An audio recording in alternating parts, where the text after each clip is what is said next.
origem do diabo? Pois é, na verdade não existe uma certeza absoluta quanto ao momento em que ele foi criado por Deus. Uma coisa nós sabemos: o diabo é uma criação de Deus, já que Deus é o criador de todas as coisas.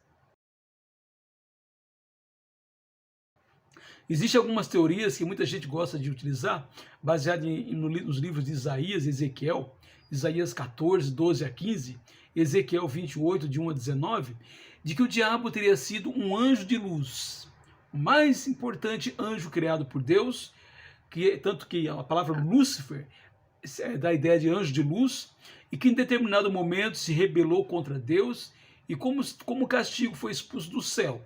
Uns textos como 2 Pedro 2,4, assim, às vezes dão suporte a essa teoria. Porém, olhando os textos de Isaías e de Ezequiel, o contexto ali não está falando do diabo, o contexto ali está falando de reis, os reis de Tiro e o rei da Babilônia. Então aquele texto aplicar diretamente para o diabo não seria uma boa interpretação bíblica, apesar que há palavras ali que realmente confundem. Agora, concretamente nas Escrituras Sagradas, o diabo aparece aqui em Gênesis 3, logo após a criação do ser humano. Ele tenta Eva, depois Adão, e aí ele causa a queda dos dois e, como consequência, a queda da humanidade, porque Adão e Eva são expulsos do paraíso, do jardim do Éden.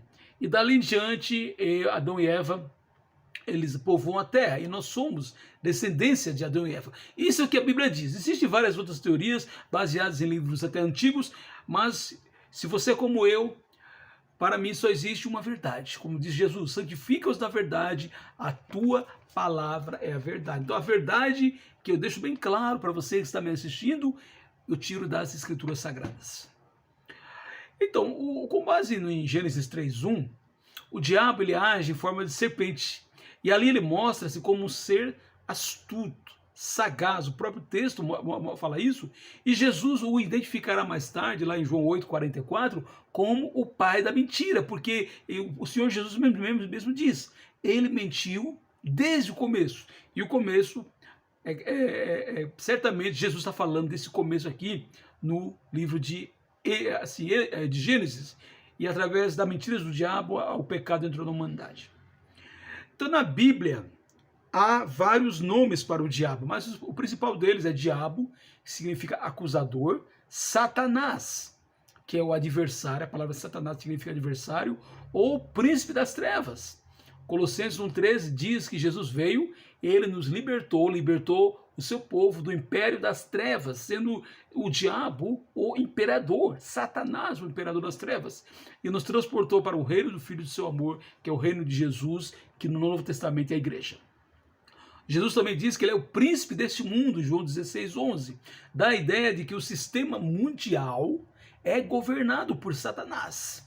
Jesus tem autoridade sobre todo mundo, mas o sistema mundial hoje em dia é cada vez mais contra Cristo, exatamente porque fora da igreja de Jesus, fora do reino de Deus, existe o caos governado exatamente por Satanás ou pelo diabo. E ele governa as pessoas que ainda não se renderam ao evangelho. Daí a importância de pregar o evangelho, porque as pessoas, sem saber, estão sendo dominadas e governadas pelo diabo.